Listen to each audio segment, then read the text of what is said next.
Hello, everyone, welcome to our YouTube channel. And please accept my apologies for not posting a tutorial for the past 6 months.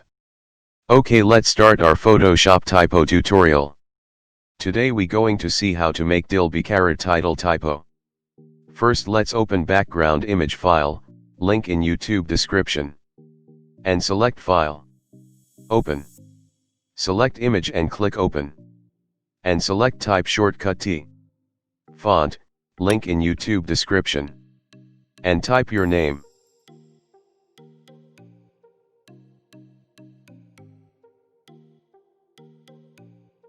And select text layer and background layer by pressing Ctrl button. And align horizontal and vertical.